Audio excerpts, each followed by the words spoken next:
करने के लिए आप हैं प्रोफेसर अनिल प्रसाद। आप प्रोफेसर हैं और हमारे आज के वक्ता हैं।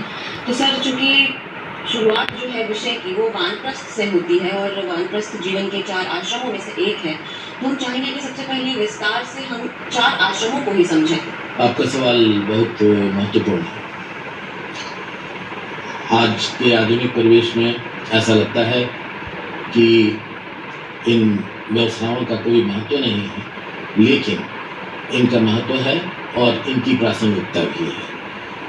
हालांकि ये बहुत पुराने समय से, उत्तर वैदिक काल से इनका समायोजन हुआ है भारतीय वाङ्मय में, लेकिन इसमें संन्यास अवस्था जो है वो आखिर में जबाली उपनिषद में जोड़ा गया है। इसके पहले छंदोग्य उपनिषद में 3 अवस्थाओं का जिक्र है। अब ये अवस्थाएं क्या हैं? ये अवस्थाएं मनुष्य के शारीरिक, व्यवहारिक, वैयक्तिक, सामाजिक, आध्यात्मिक और दार्शनिक आयामों को जोड़ती हैं और उसके पुरुषार्थ को परम पुरुषार्थ की तरफ ले जाते हैं। जब वो धर्म, अर्थ, काम और मोक्ष जो है, वो मोक्ष परम पुरुषार्थ है, उसकी तरफ ले जाते हैं। एक सामाजिक समन्वय है जिसमें व्यक्ति और समाज में एक संबंध स्थापित होता है। व्यक्ति केवल व्यक्ति नहीं है, वो एक इकाई है समाज का, और अगर वो केवल अपने को व्यक्ति समझता है तो समाज का विकास नहीं होता है। ये एक बहुत महत्वपूर्ण विषय है जिसमें ये देखा जाता है कि वानप्रस्थ अवस्था में मनुष्य को सामाजिक जिम्मेवारियों से जोड़ा जाता है और ये कहा जाता है कि मनुष्य को त्याग करना चाहिए और उस त्याग के बाद तदीय वस्तु गोविंदम तुभ्यमेव समर्पये, जो ईश्वर ने दिया उसको ले करके और उसका भोग करके और फिर उसको त्याग कर उस स्टेज में जाते हैं जब हम समाज के लिए कुछ महत्वपूर्ण काम कर सकते हैं। तब उस समय हम जंगल में प्रवास करने की बात करते हैं। आधुनिक युग में अब जंगल बचे नहीं और जो बचे हैं वो रहने लायक नहीं है, तो हमने तो कंक्रीट जंगल बना दिया है, उसी में हम निवास करते हैं। लेकिन इसकी प्रासंगिकता इसलिए है कि हम इस जंगल को एक रहने लायक बनाएं, हम कोई सामाजिक उत्थान का काम करें, सामाजिक अभ्युदय का काम करें, जिससे कि हमारी प्रासंगिकता मनुष्य बने रहने की बनी रहे। आपने आश्रम व्यवस्था के महत्व के बारे में बताया। इसी में से एक जो है जिसके बारे में हम आज चर्चा कर रहे हैं वानप्रस्थ है, जिसे मध्य का द्वार कहा जाता है, पूर्वार्ध और उत्तरार्ध के बीच का।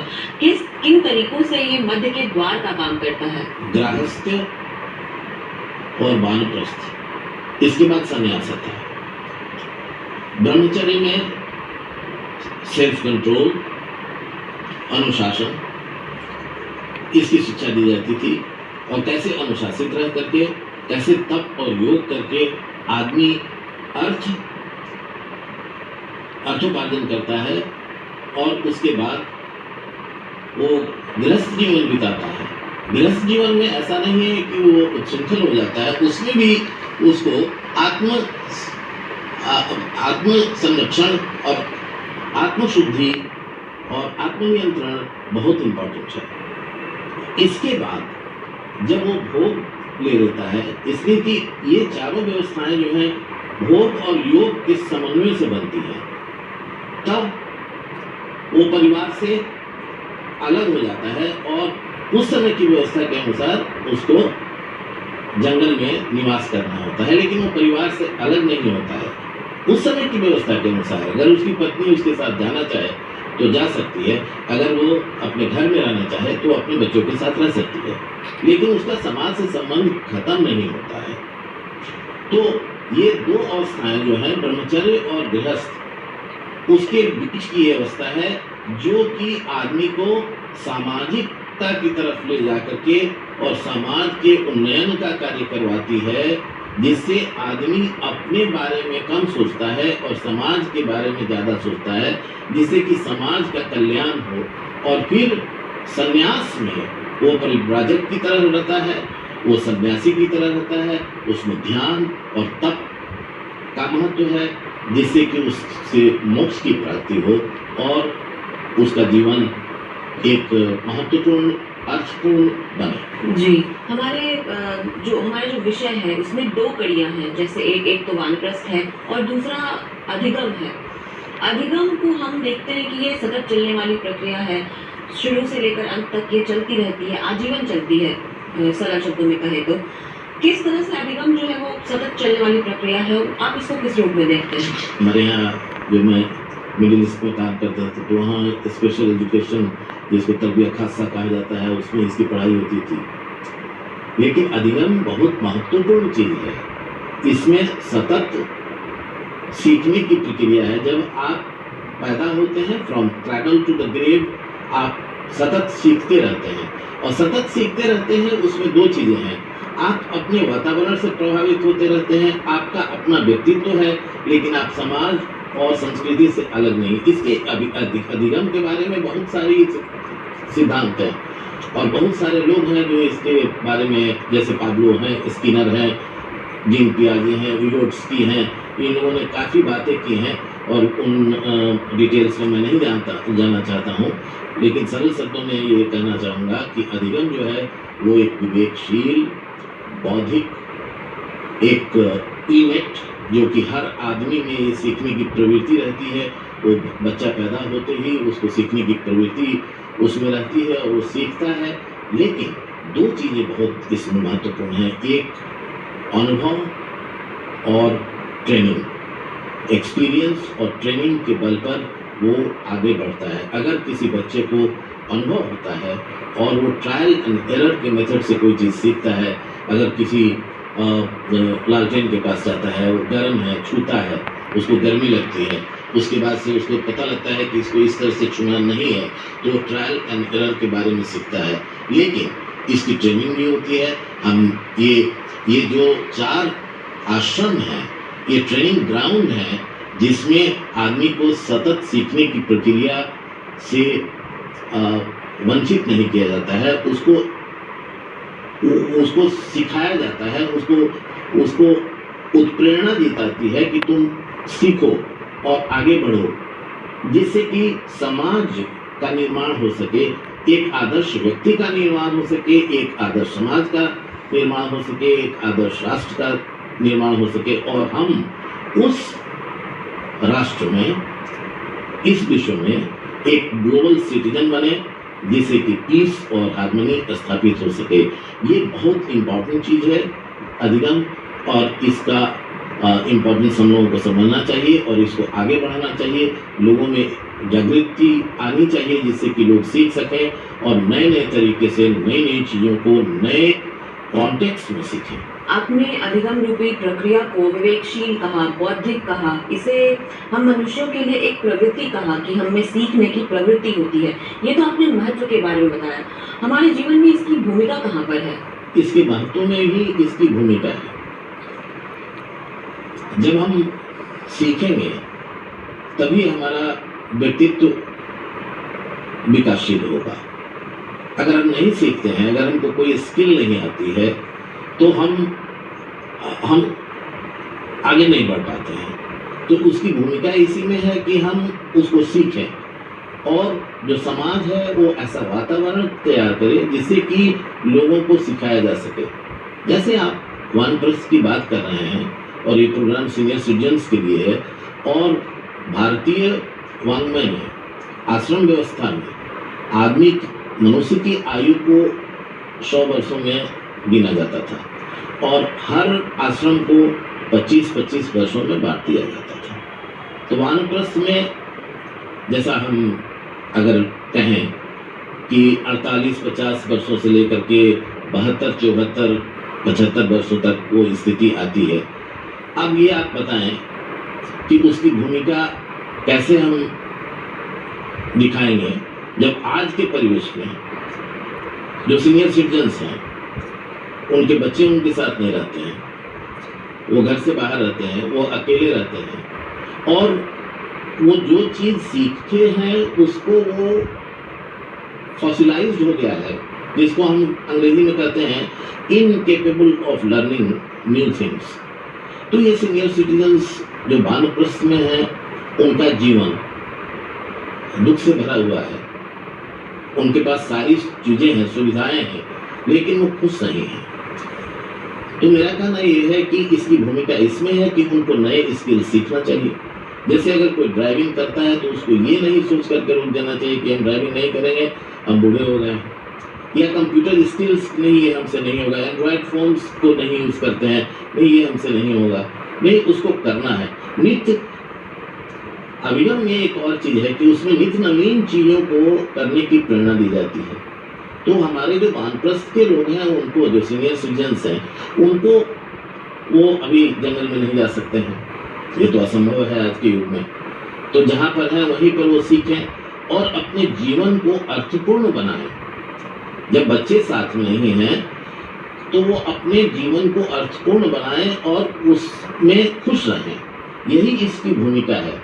एंड्रॉयड फोन से सीख सकते हैं, पेंटिंग कर सकते हैं, बागवानी कर सकते हैं, पेट रख सकते हैं, उसके साथ इंटरेक्शन रख सकते हैं, गाय पाल सकते हैं अगर उनके पास कंपाउंड है तो इन सब चीज़ों से उनको सतत सीखने की प्रेरणा होगी और उनका जीवन बहुत ही अर्थपूर्ण होगा, यही इसकी भूमिका है।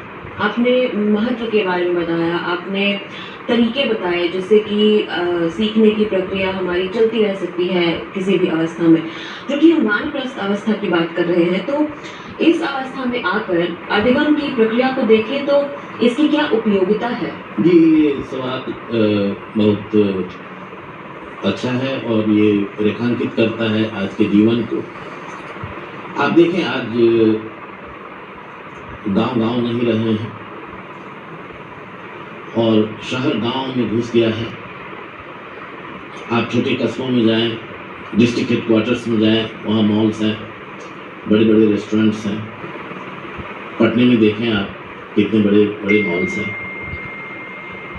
तो इन आश्रम में ये सीख जाती है, ये आश्रम व्यवस्था में ये सीख दी जाती है। एक सीख है संयम, जिसको हम कहते हैं संस्कृत में परिग्रह करना। वानप्रस्थ में परिग्रह बहुत जरूरी है। अब हम परिग्रह कैसे करेंगे? परिग्रह इस तरह से करेंगे कि हम कंस्पिकुअस कंजम्पशन नहीं करेंगे। अगर हमको कोई चीज की जरूरत नहीं है तो हम नहीं खरीदेंगे। जैसे बाई 1 get 3, ये जो चीज है वो परिग्रह के उल्टा जाता है। तो आपको उसको परिग्रह सीखना होगा, संयम सीखना होगा और सरल जीवन व्यतीत करना होगा। आर्थर मिलर का एक प्ले है डेथ ऑफ ए सेल्समैन, उसमें कहता है लर्न टू लेट गो। हमको अपनी पुरानी चीज़ों को, पुरानी चीज़ें जो हमको परेशान कर रही हैं, उनको हमको लेट गो करना होगा और नई चीज़ों को सीखना होगा। और लर्निंग में एक दिक्कत ये होती है कि उसमें हैबिट फॉर्मेशन हो जाती है। संस्कृत में कहते हैं ज्ञानम व्यवहारम परिवर्तयति, ज्ञान से व्यवहार में परिवर्तन होता है। तो हैबिट फॉर्मेशन नहीं होना चाहिए। सैमुअल बेकेट ने अपने वेटिंग फॉर गोदो में कहा है हैबिट इज ए ग्रेट डेगनर। तो हैबिट फॉर्मेशन नहीं होकर के हम नया कोई काम करें और अपने को संयमित रखें, जिससे कि हम अपनी भारतीय परंपरा की चीज़ों को की प्रासंगिकता लाएं, उसकी उपयोगिता लाएं और अपने जीवन को सुखी बनाएं और हम जिस समाज में रहते हैं उसमें खुशहाली लाएं। आपने आदत की जो बात कही कि हम एक ही चीज़ को लंबे समय तक सीखते रहे तो वो हमारे आदत का हिस्सा बन जाती है। आपने इसके पहले वाले जवाब में नित्य नवीन कहा था कि हमें लगातार अपने आप को नया करते रहना चाहिए, इसके लिए नई चीज़ें सीखना ज़रूरी है। उसी जवाब के क्रम में आपने ग्लोबल सिटीजनशिप कहा था कि हमें विश्व का नागरिक बनना है। इस क्रम में, इस रास्ते पर आगे चलते हुए ग्लोबल सिटीजन बनने के लिए हमारा अधिगम कैसा होना चाहिए? सोशल मीडिया का ये युग है और सोशल इंटरैक्शंस जो बहुत डिजिटली हो रहे हैं, जैसे व्हाट्सएप है। हमको याद है हमारे गांव में पहले एक पोस्ट कार्ड आता था, उसमें लिखा रहता था कि इस पोस्ट कार्ड को मिलते ही आप 25 और आदमी को पोस्ट कार्ड दे दीजिए। हमको बहुत हंसी आती है ये देख कर कि व्हाट्सएप में आजकल यही लोग करते हैं। वो दिन रात देवी देवताओं का पिक्चर लगाते हैं और उसको दूसरे लोग कहते हैं कि इसको फॉरवर्ड कर दीजिए। अब ये देखिए, इससे किसी को कोई फायदा है? इससे किसी को कोई फायदा नहीं है। तो इसके लिए हम क्या करें? इसके लिए जो वानप्रस्थ में लोग हैं वो ध्यान क्यों नहीं लगाते हैं? वो एंड्रॉयड फोन में, इससे क्या होता है कि हमारे परसेप्शंस जो हैं वो ब्लंट हो जाते हैं।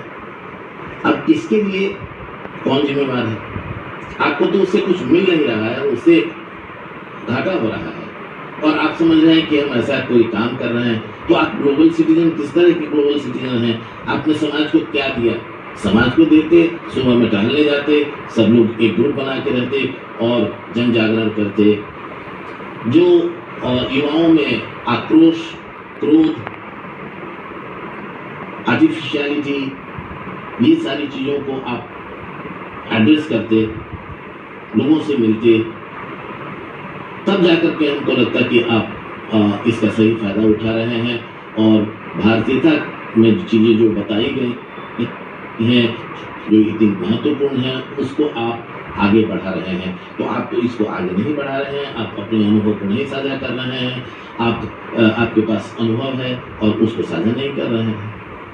तो एक संकीर्ण मानसिकता लेकर के, एक संकीर्ण धार्मिकता और संकीर्ण आध्यात्मिकता को लेकर उसको आगे बढ़ा रहे हैं। उससे तो किसी को कोई फायदा नहीं है, न आपका कोई फायदा है, न समाज का कोई फायदा है। आपने अपने जवाब के क्रम में कहा कि हमारे परसेप्शंस ब्लंट होते जा रहे हैं, मतलब हमारे नज़रिए में धार की कमी हो गई है। तो इस प्रक्रिया में अधिगम का इस्तेमाल करके किस तरह से हम अपने नज़रिए में धार ला सकते हैं, हम अपने परसेप्शंस को शार्प कर सकते हैं? हम उसको देखने के तरीके को, जो नज़रिए को कह रहे हैं, देखने के तरीकों को बदल सकते हैं। और जो आज के युवा वर्ग हैं और जो लोग थर्ड स्टेज, वानप्रस्थ के स्टेज में हैं, वो अपने नज़रिए से उनके नज़रिए को विकसित कर सकते हैं। क्लैश ऑफ जनरेशन्स नहीं लेकर के, वो एक जनरेशन्स के बीच में एक इंटरेक्शन होना चाहिए, एक संवाद की स्थिति कायम होनी चाहिए। नहीं तो अब होता क्या है कि जो युवा वर्ग है वो सोचता है कि ये लोग बैकवर्ड हैं इंटेलेक्चुअली और इनको कुछ आता नहीं है, तो वो कदम से कदम मिला करके, इसीलिए हमने कहा कि अधिगम का बहुत महत्व है अगर हम सीखना चाहें, क्योंकि ये सतत निरंतर सीखने की प्रक्रिया है और उस प्रक्रिया को जारी रखना चाहिए और उस प्रक्रिया से एक नई चीज़ बन सकती है। तो हमको सीखना नहीं छोड़ना है। जब हम सीखना छोड़ देते हैं तब हम आउटडेटेड हो जाते हैं और तब हम युवा पीढ़ी के नज़रों में हम बहुत पीछे चले जाते हैं। तो हमको इसको जारी रखना है और अपने नज़रिए को हमेशा शार्पन करते रहना है और नई चीज़ों को देखते रहना है, अपने परिवेश को देखते रहना है। जो घटनाएं घटित होती हैं उसको नए ढंग से और नए तरीके से उनको इंटरप्रेट कीजिए, जिससे कि आपको कोई नया युवा ये नहीं कहे कि नहीं आप पीछे की तरफ देख रहे हैं, हम आगे की तरफ देख रहे हैं। दोनों साथ चलिए जिससे कि एक नए समाज का निर्माण हो सके। जी, आपने पीढ़ियों की बात